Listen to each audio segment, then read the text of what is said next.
Desiree here, and today I have a special friend. I'm very excited. I've been talking pelvic floor for a while now. Just to preface this moment, I'm with Adina Leifer. She is a physical therapist specializing in pelvic floor health. Pelvic floor physical therapy. Pelvic floor physical therapy. You know what? Instead of me talking about it, why don't we let her? So please explain title and what you do. Okay, hello. I'm a physical therapist and I specialize in pelvic physical therapy, which is the diagnosis of anyone that has any urinary incontinence, fecal, which is like bowel dysfunction, and sexual dysfunction. So I treat only the pelvic floor muscles. And I have a specialization in that, and I have a PRPC, which is Pelvic Rehabilitation Practitioner Certification. Nice, I love certifications. You all know that. So I've already kind of prefaced this a little in other posts, but I do want to go over it with an actual expert in the area. Please explain the pelvic floor. Okay, that's very complicated. Or is it like a toned down version for lay people? Okay, so basically our whole body is made up of muscles. And our pelvic floor are the muscles that go from your pubic bone, which is the front of your body, underneath your body, all the way to your tailbone. And they control everything related to urine, bowel, and sexual functioning, but they also support our body. They're really the basis for our body functioning in terms of holding up the rest of our core. So they are really important muscles, and they're often forgotten about. No one knows about them. No one can see them. So I always tell people, you can see your arm and you know your bicep is here, but you can't see your pelvic floor. So knowing to exercise or strengthen that part of our body is very complicated. Yeah. I didn't know about pelvic floor. I'm a personal trainer. I do fitness and the body is my business, and I didn't know about the pelvic floor until 5 years ago, when the fitness industry all of a sudden was like, pelvic floor, we need to talk about it, which thank you, fitness industry, for doing that. Yes, definitely. But yeah, I didn't know about it because before then, we were told to Kegel or Kegel, however you say it. It's kind of like Hanukkah. You can spell Hanukkah however you want. You can say Kegel, however you want. But I was basically told always it's just the squeezing. And then when I met you at the beginning of this year, life-changing, I didn't even have an appointment or anything. You told me it was also the relaxation of the pelvic floor and the relaxing of those muscles that's important too. Correct. Can you go into that? I will definitely, yeah. So first, just to go on and say that even as physical therapists, we're not taught a lot of this in school. So as a physical therapist, I didn't know about this area either until I started taking courses afterwards. So even within a physical therapy world, people don't know about it. So basically, the important part about the pelvic floor is that when we want it to work, to hold urine in, it has to contract. And then to let urine out, it has to relax. And those muscles, we don't always consciously control. So usually I tell people that just like our neck muscles, if we're tense or if we're stressed, we may clench our neck. We may also be clenching our pelvic floor, and we do that incorrectly, and that can cause dysfunction.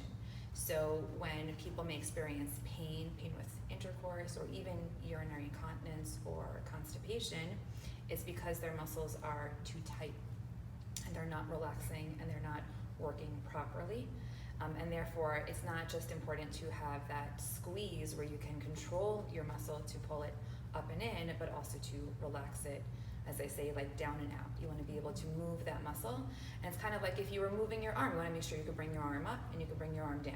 Right. So that you can move your pelvic floor up to hold in when you want to hold in, and also down to relax, to let everything out properly. That was life-changing, because ever since you said that to me, I've been working on do it what I posted with how to breathe. Exactly. So breathing actually is a huge part of that, because when we don't get a good full breath, we clench our pelvic floor. There are a lot of people that believe that our diaphragm and pelvic floor are one muscle unit. Sorry, I totally interrupted you. No, you're the expert. Please go on.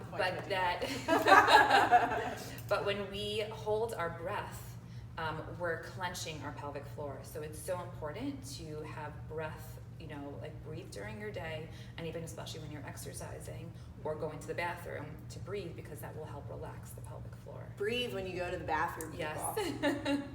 Don't be embarrassed. Yeah, no, and is it also true, because I read this, I can't remember where, I've read so many things, that the pelvic floor kind of responds to emotion, like how you said Oh, we get definitely. tense with our Oh my shoulders. gosh, we could have a whole talk on that as like a separate conversation. But our pelvic floor, just like everything in our body, is very responsive. So our bodies respond to our emotional state. So if we're tense, our muscles tense, and the muscles that we generally tense first are our jaw, so people can get TMJ, which is like a tensing of the jaw, your upper traps, your neck here, and also your pelvic floor. But we don't realize it till almost there's dysfunction and it's too late and something has gone wrong. But we definitely hold our anxiety and our stress within all three of those areas. Because like you said, we can't see it. Right. Like you don't see people walking around like, oh, your pelvic floor is tense. Right. You better loosen up. I'm going to start saying that to people. Yeah. Is that weird? That's weird. Don't do It that. might be a little bit scary to people. Be like, what? Yeah, yeah. Why is she looking at my pelvic floor? That's crazy because you see that all the time. People are always tense and stressed out. And you're like, relax your shoulders. Right, exactly. But everything's And connected. And just like we're able to kind of notice our shoulders all of a sudden and then relax them down, you can also notice your pelvic floor. Which I've been doing since you told me that. I'm telling you, it was life-changing. Just that one thing you said to me. Yeah, it's really key. Even now as you were talking, I was like, relax my pelvic floor. And the truth is that those muscles are so small that they get tired so easily that when they're over-tensed, they don't work as well. So if you're kind of straining your pelvic floor muscles and overworking them by either not breathing or going to the bathroom incorrectly, then it will get to the point where you will have major dysfunction, and that will present itself as either leaking of urine, pain with intercourse, or constipation, all of those areas. And so this is the thing where I have a problem because I feel like TV shows and advertisers have kind of turned that incontinence into like a funny thing, and this is something else you said to me that was life-changing. The leakage is common, but it's not normal. Yes, if I could shout that to Right. everyone. So I try to tell everybody, I was like, I heard that from an expert. So is there a way that you can prevent the leakage from happening or even just like repair that damage? Yeah, so when it comes to the pelvic floor, it's really complicated because there's so many factors that can cause leaking. So just to say again, like leaking is not normal. If your body is doing something that you either weren't doing before or like it's a problem, like that's a sign that there's something wrong there. So leaking anything is not normal. I'll say that again. Leaking anything is not normal. Not normal. And it's a sign that either your urethra, which is where the urine comes out of, that sphincter is not closing when it should be closing, and that your pelvic floor is weakened and it's not strong enough. So there are a few factors that can affect it. So number one, our hormones affect our muscle strength as well. So there are times in our life that our hormones shift. So pregnancy, postpartum. So like when you're pregnant, your estrogen is overflowing and it's wonderful. But then you give birth and your estrogen goes down. So people will notice, even though they may notice leaking while they're pregnant, that could just be the weight of the baby. Afterwards, it could be because their hormones are off a little bit. And the key with that is to be aware of that and know and talk to your doctor. And also to start strengthening, to kind of bring back that blood flow to the pelvic floor, which brings back the good hormones, which then can help strengthen. So that's part one of leaking. And then in terms of other tips, it could be that there's constipation there. Constipation is terrible. It is terrible. And if you are constipated and your rectum is very full, then it will kind of push onto the bladder and cause you to leak more as well. I never even thought of that. Yes, everything's really connected. Yeah. So you really want to make sure that you're emptying your bowels right, that therefore you're able to empty your bladder fully. And when you empty your bladder fully, there's not much left over, and then you won't leak as much. That's also a big, deep part of it, is that you really want to make sure that you're emptying everything as you should. And of course, drinking water. People think, I'm not going to drink water and then I won't leak if they have that issue already. But that's bad because then your bladder's never getting a good full empty. You want to make sure that you're hydrating, filling that bladder up, holding it for a good time, which is usually about 2 to 4 hours, and then going to the bathroom and emptying fully. I know people are going to be like, 2 to 4 hours? What? I go like every 20 minutes. That is bad. You don't want to be going so often. because you want to force your muscles to work a little bit harder. You shouldn't hold that it's hurting you, and anything like that. Right. But try to stretch the amount of time that you hold your bladder for. And that was something else you told me, that while it's not normal, but it's also very common. Yes. And I think because it's so common, people think it it's is fine. normal. Yeah. Right. I would joke with people, like, they would come to me, after they've given birth, or even when they're like older, and they're like, oh, like, I've been wearing pads for a long time already. Like, what's the big deal? And I'm like, no, like, why is that normal? They're like, what, all of a sudden you give birth, like, here's like diapers for the rest of your life? Right. No. There's dysfunction here, and we have to fix it. Yeah, and we need to talk about it. Why does no one ever tell us this? Like, it's in our bodies. Why did it take me going to this fitness convention and meeting you and doing the certification for all of my friends and clients to find this out? It's ridiculous. But we're talking about it now, so I won't get mad. I had another question from someone. They wanted to know if the leakage has to do with aging. Yes, that's an excellent question. And it's, again, as I like to say, everything's complicated. Not necessarily.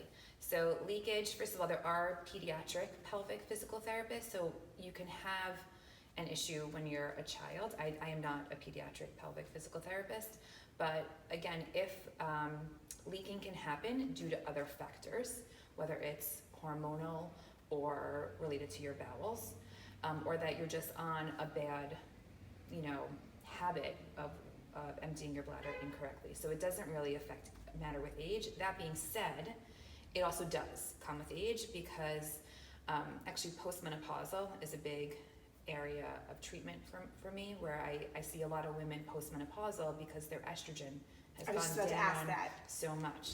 And when you lose estrogen, you lose a lot of really important hormone that helps support the pelvic floor.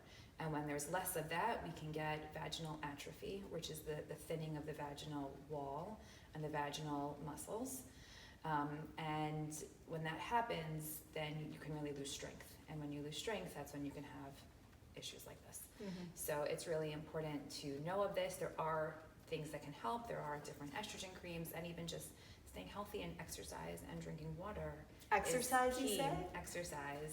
Because exercise brings blood flow, and we want to just keep the blood flow flowing there. Yeah, for sure. Yeah, I think it's funny because people relate these issues to different things. Like, as you get older, the vaginal atrophy, people probably think it's from lack of use, Yes, and it's not true. Right, so it's like we look to TV to guide us, but they don't always get the full picture. Correct. Or there's just lack of understanding there. Right, yeah. And they don't understand how our muscles and bodies work. Absolutely. So yes, vaginal atrophy happens naturally with lack of menopause, and there are ways that we can fix that. Mm-hmm. So we're not going to go into this because this is going to turn into like a 2-hour video. But that said, with vaginal atrophy, this doesn't just affect female bodies, correct? Oh, no, not at all. Yes, I treat men and women with any pelvic muscle dysfunction. And I always joke that the men make the best patients, because women come in and they're like, oh, I've been leaking for years, sex, I don't know, And men are like, I can't have sex, I'm leaking urine, fix it, and fix it now. So women, we have to have the same attitude, we do. Like, you should have a normal everything, right. and it should be normal. So yes, I do see men and women, because we all have pelvic floors, and those same muscles control the same thing in men as it does in women. Men have a little different anatomy, where their bladders are a little bit higher, so they're lucky. That's why they don't have to pee all the time. They don't, and they have their prostate there. Also, sure. So it's not fair. Yes. And I always tell people, like, pregnancy can cause a lot of these symptoms, but I see so many women that have had children, and they still have similar symptoms. It's just the way our body's anatomical, configuration is that can cause a lot of this, and our hormones. So it doesn't necessarily connect with pregnancy. I had a patient once who was like, I don't know, I see all these people that have like 5, 6 kids. I'm like, oh my God, their pelvic floor. And I'm like, they may have a fine pelvic floor. Mm-hmm. It's not always a matter of, you know, how many kids you had. And I once worked with an amazing OBGYN who said, you shouldn't be so quick to blame your child, you should blame your mother because it's genetic. So thanks, Mom. so if your mother has urinary incontinence or other issues, we could discuss it at other times, vaginal prolapse, you know, it could be a genetic element there also. Oh, don't tell my mom that because she's going to hold that over my head and be like, you're welcome for your healthy pelvic floor. That might have been too much information for everybody. Sorry. Whatever, it's fine. So I think we're going to stop there because we could go on I know. for hours. But thank you so much for talking about this. Sure, my pleasure. And thank you for having we're- me. Oh no, absolutely, anytime. I think we're gonna have to do this again because I feel like this is opening a conversation that we need to have, and I want you all to ask me questions. If you want to contact, can you give them your contact too, like your social media and everything? Sure, yeah. So my company is called Able Pelvic Physical Therapy, and I'm not so active on Facebook. I should be more, but you can look at Able Pelvic Therapy, and our office is in Sandy Springs. And it's ABLE, right? Yes, correct. Cool, yeah. Yeah, so, and I'll have links to that and everything. But please ask questions, and y'all, let's talk about this because constipation, I feel like, is the cause of most of the issues in this world. So let's get everybody unconstipated, stop the leakage, and I think we'll stop the madness. Exactly. From an expert. Awesome. Thank you.